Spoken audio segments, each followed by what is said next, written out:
समय की बात है, एक परिपूर्ण जंगल था जिसे अभिनव नाम से जाना जाता था। उसके घने वनों में विचार और सोच का प्रवाह था। प्राचीन पेड़ों के बीच भटकती थी जादू। इस आध्यात्मिक क्षेत्र में एक युवा लड़की रहती थी जिसका नाम लिली था। उसकी आंखों की चमक सुबह के सूरज के समान थी और उसके बाल गर्मियों की पत्तियों की तरह सुनहरे थे।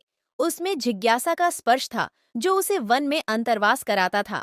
एक ठंडे सुबह, जब पहले सूर्य की पहली किरणें आसमान को गुलाबी और सोने के रंगों में रंग रही थीं, लिली ने एवरग्रीन के दिल की गहराई में एक यात्रा पर निकल दिया। वह घूमती रही।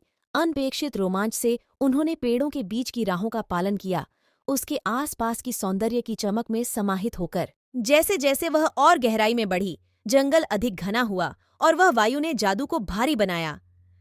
अजीब छायाएं पेड़ों के बीच नृत्य करने लगीं और पत्तियां और राज बताने लगीं जो लिली की हृदय को हिला देतीं। पर डर को हराते हुए वह आगे बढ़ी। उसकी उत्सुकता उसे आगे बढ़ाने के लिए प्रेरित करती। अचानक उसने एक प्रकाशमय खुला मिला। इसके केंद्र में एक शानदार पेड़ था जिसकी शाखाएं आकाश की ओर हाथ बढ़ाती थीं।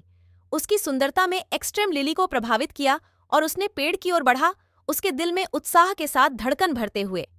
जैसे ही वह और करीब आई, उसने पेड़ की जड़ों के बीच चमकती कुछ देखा। वह एक छोटा, जटिलतापूर्ण डिब्बा था जिस पर उन चिन्हों को शोभायमान किया गया था जो उसने पहचान नहीं पाया। थरथराते हाथों के साथ उसने ढक्कन उठाया। उसमें एक चमकीले मणियों का एक भव्य समूह दिखाई दिया जो रात के आसमान में तारों की तरह चमक रहे थे।